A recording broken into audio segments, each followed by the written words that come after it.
All right. Good to get a win, hard to win. Don't take those for granted, number one. Two is I thought we played sloppy in the first half in particular.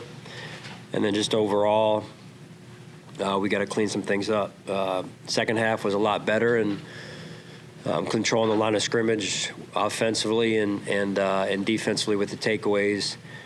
But you can't start a game the way we did with the kickoff return and just getting off to overall a bad start. So I applaud the guys for finding a way, and coaching staff as well. Some good adjustments at halftime. But again, plenty to work on coming out of this game, and we'll look at the tape and make sure we continue to adjust. So time's yours.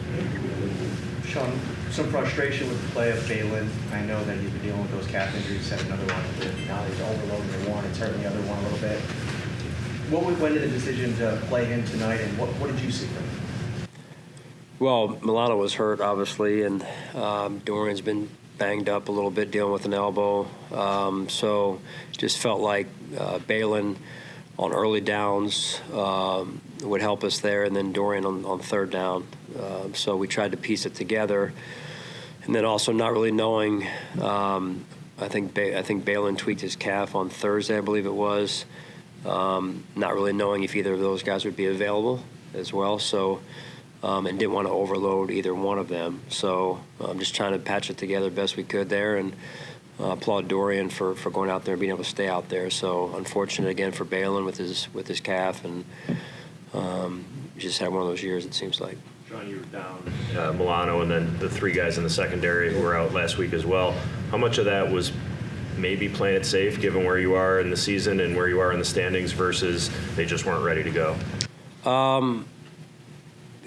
It's funny because we have those conversations with our training staff, and it's like, hey, we're not holding anybody just because, of this or that, because every week, it's tough. But certainly understanding already being in the playoffs, but you're trying to improve your football team overall. So they just weren't ready overall. Jay, answer to your question, but you're trying to get your team with some level of continuity so you can develop this player playing next to this player, and then this player playing next to this player over here, and the symmetry, the connectivity of a defense, and so. But yeah, I mean, at the end of the day, those guys weren't ready to play, and that was from our medical staff. So. Last week, you guys, started 14-0 lead, and you talked after the game about being ready to go right at the start, and it seems like you're striking quite a different tone today in terms of giving up 14 and falling behind. How disconcerting, I guess, was the start to this game for you? Overall? Yeah. Yeah, I mean, it was concerning. I mean, like I said, we don't get off, we kick off, win the toss, defer. Trying to get field position for our offense, and just wasn't complimentary really in any area. And then we didn't win the line of scrimmage enough. And now in the second half, we came out, great drive by our offense, first half of the second half, and you could just tell the difference, right? So when you can win the line of scrimmage, it certainly sets your offense up and makes it hard on the defense and defensive play caller. Sean, we heard from Josh about his injury, kind of losing feeling and then being able to come back in. But what was that time like when you guys were trying to see if he could go back in or not? A player's always going to lobby to go in. So what were the conversations like that for you? Yeah, I mean, I touched base with Josh back there, just put eyes on him, and they were going through the tests and whatnot. And, at that point, that's all you can do. Nate was working with him and the docs to see what was going on exactly there. And, they cleared him to go back and play. Our medical staff does a great job with, if it's not safe for a player, they're not going to put him back out there. So I trust them, and they gave him the green light to go back out there. You guys have been up and down with penalties this season. Today would be a down. I know some of them are subjective and happen in the play, which are more, I guess, acceptable in your mind as opposed to the pre-snap. But to have the total count be 12. 13. Excuse me, 13. Yeah. How, is that troubling to you? Yeah, it is. Six of them were pre-snap. So, not good enough.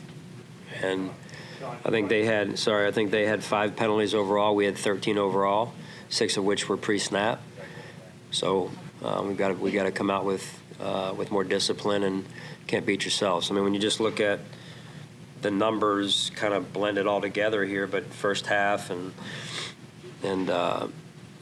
just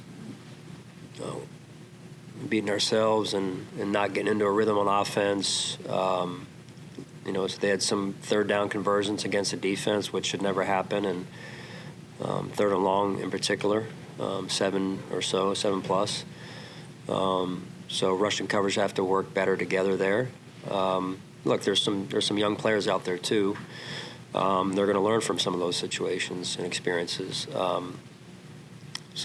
We move forward and make the adjustments we need to make. What concerns you when you see them getting longer drives? They're not even getting big plays on you, but their second touchdown drive, for instance, was 16 plays. Yeah, the one that started backed up, I believe. Yeah. Well, it's concerning when you're in a run defense and we get guys out of our gaps, right? It's a one-man, one-gap system, and we've got 8 people in the box, and a run goes for whatever it went for early in the drive. I forget what play it was that drive, but we got to do a better job of just doing our jobs and playing good, sound, fundamental football, and then getting off the field on third down, right? So we had them in some third downs where it wasn't 3rd and 1, wasn't 3rd and 2, but we got to do a better job getting off the field there. So guys got to make plays, win their one-on-one matchups. We just listen. It's not all negative, right? There's a lot of good. The way these guys fought, came back in the second half, took the ball away, and set our offense up in some situations, and thought we didn't capitalize enough, quite frankly, as well in some of those situations where we had the turnover. So,